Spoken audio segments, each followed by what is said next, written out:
In this episode, I'll dive deeper into how fat and muscle loss affect metabolic rate. Watch all the way to the end because the results may surprise you. Without further ado, my name is Jeremy Colon, and this is The Dark Side of Fitness, episode 38.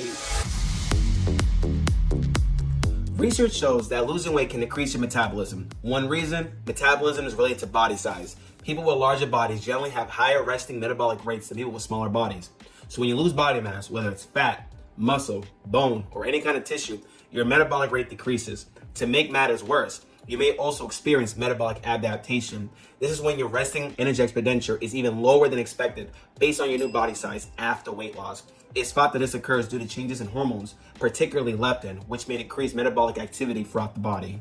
All of this brings us to a new study. Scientists in Germany wanted to know how each of these two factors, tissue loss and metabolic adaptation, contributed to lower metabolic rates from prolonged dieting and weight loss. For example, would people who lost the most muscle experience a decrease in metabolic rate compared to those who lost less? You'd think so, based on wisdom, but according to the researchers' findings, that's not the case. How the study worked: the scientists analyzed changes in metabolic rate, body weight, body composition, and hormones in 109 people who had been on a weight loss diet for a year. The participants were aged 21 to 50. That included both men and women who were classified as either normal weight and slightly overweight based on BMI. In the initial study, the participants lost an average of just over 18 pounds, which consisted of 7.2 pounds of fat mass and 2.2 pounds of fat-free mass. What the study found: on average, participants lost 11% of their body weight and saw their metabolic rates decline by 101 calories per day, or 7.6%. The scientists point out that this is consistent with what other studies have shown. However, the predicted decrease in metabolic rate based on changes in body mass alone would have only been 60 calories per day, or 4.2%. So that extra 41 calories was attributed to metabolic adaptation. If you're keeping score, that means on average, about 70% of the decrease in metabolic rate was caused by tissue loss and 40% was caused by metabolic adaptation. This is where it gets interesting. Although the results align with what scientists thought they might see, a reduction in metabolic rate from both tissue loss and metabolic adaptation, those numbers represent the average change of all participants. Here's what they found when they went more granular. While 83% of participants experienced a slowdown in metabolism, some people's metabolic rates changed way more than others. For example, 27% experienced a decrease of 0 to 100 calories per day.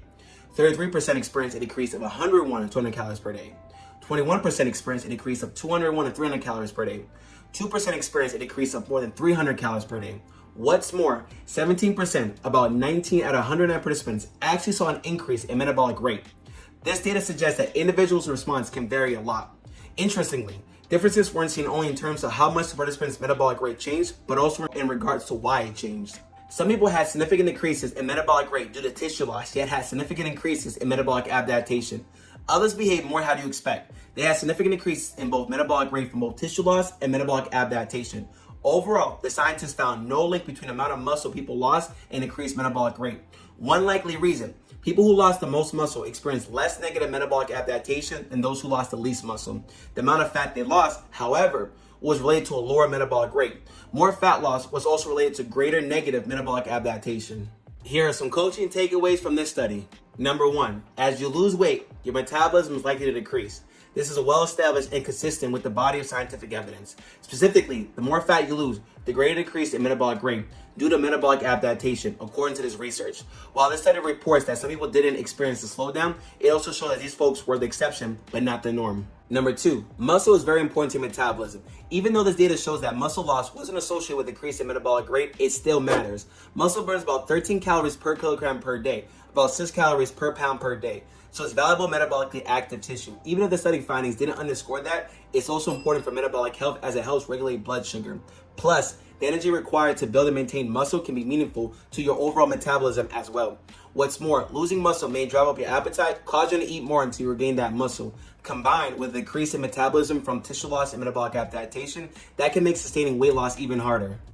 Number 3, people won't always respond the same way, and you certainly can't control metabolism, but the study adds to our understanding of what happens during weight loss. It gives us a clear picture of why people's progress is slow, especially if they're doing everything right.